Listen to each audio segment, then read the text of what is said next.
if you have been labeled as an avoidant attachment, if you have read any material about attachment styles and you've sort of self-identified or you've gone and done some tests and it's like, yep, definitely have an avoidant attachment style.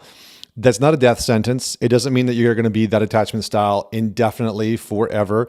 You can actually move through a lot of these behaviors quite quickly. And that's one of the things that doesn't get talked about.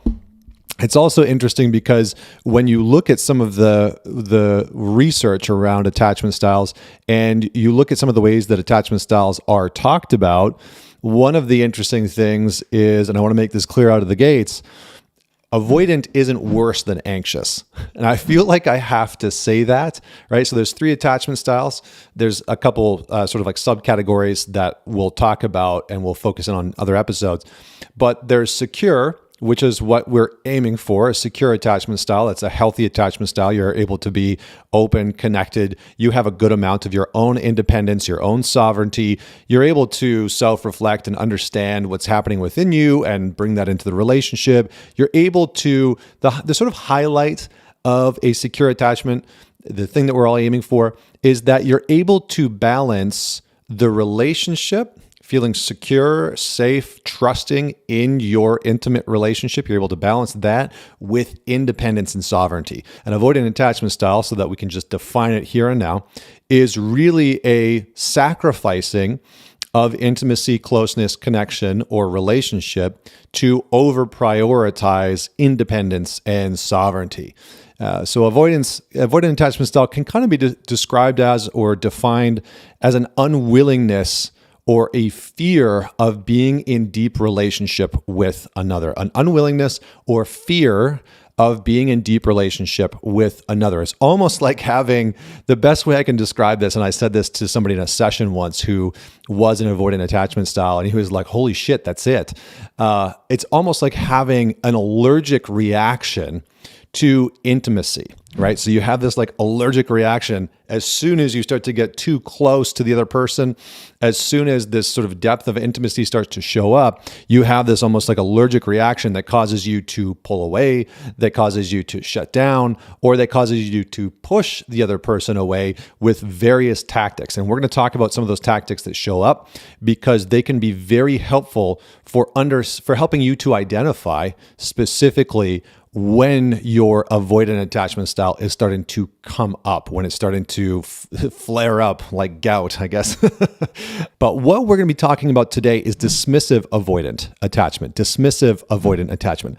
And this is what I've seen a lot of men embodying. A lot of men that I've worked with over the years have had some type of dismissive avoidant. Some, if you're a nice guy, you might have anxious attachment style, but even a lot of nice guys have a more dismissive avoidant attachment style. So here's what a dismissive attachment style is. This attachment style often has a desire to be overly independent and self-sufficient, oftentimes to the point of pushing others away. Another version of this is that they don't trust relationships. Relationships feel dangerous or hostile.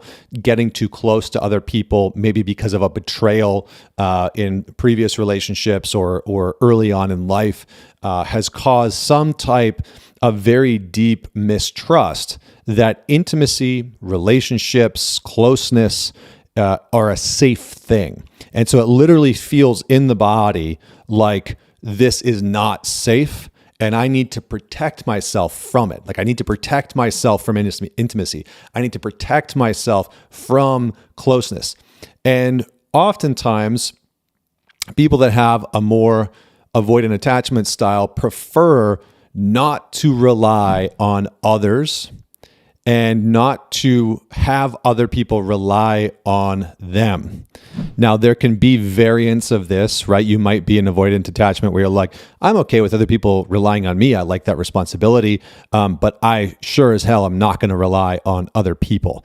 I will not allow myself to, be put in a position where I have to rely on another person because that feels dangerous, that feels too close to intimacy, and I'm going to avoid that at all costs. But where we all need to start is understanding the origins of your avoidant attachment. Where did it actually come from? And the reason why this is important is that you part of the healing for all avoidance is to see the patterns and the behaviors that created their avoidance in the first place. Because, and I don't know how else to say this, more often than not, an avoidant has learned their avoidant attachment from an avoidant attachment. Okay. Oftentimes, if you are avoidant, you learn that avoidant attachment style from another attachment style, right? One of your parents had a very emotionally disconnected attachment style in some way, shape, or form. And so it's quite common that it's a learned behavior.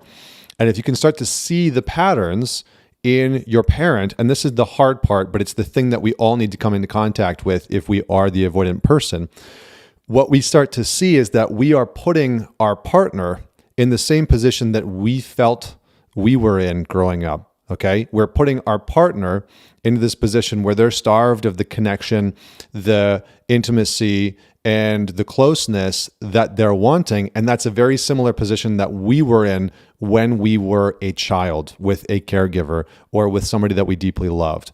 So we have to start to do that work. Next, use shutdown as a bridge.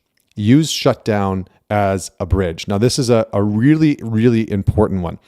Every single time you want to shut down or pull away, or you find yourself shutting down or pulling away, call it out. It might be in a conflict, and you can say, "I'm shutting down right now." Or it might be, you and your partner haven't had great communication for a few days, and you can feel yourself pulling away. You can feel yourself wanting to disconnect. You can feel yourself wanting to move towards coping mechanisms, whatever they might be. Call it out and say, "You know what? I feel like there's a lot of distance between us. I feel like I'm pulling away. Have you felt that too?" And in this way, you're using the recognition of the shutdown as a bridge for connection. You're using the recognition of shutdown as a bridge of connection. And you can use that to open up into a conversation about point number two, which was prioritize your experience. And you can say things like, "Hey, I'm shutting down. I need a minute. Let's reconnect." And you can take a breath and lean back in. And then you can say what's actually underneath the shutdown, right? What's actually happening behind that? Are you worried about letting them down? Are you worried that your needs don't matter? Are you worried that if you ask what you want, you're going to be rejected? Are you just struggling in some way, shape, or form because you feel a little bit lonely, right? Like whatever it might be. But use that shutdown as a bridge to reconnect to your partner. With all that said, thanks so much for tuning in. Please man it forward and share this episode with somebody that you know could use it. This might be one of those episodes, probably is one of those episodes that you sit down with your partner and you tune into it individually or together. You take notes, you talk about it, you discuss, and you make a plan for your relationship and you work on this together. So thank you so much for tuning in. Let me know what other topics you want me to dive into. And until next week, this is Connor Beaton signing off.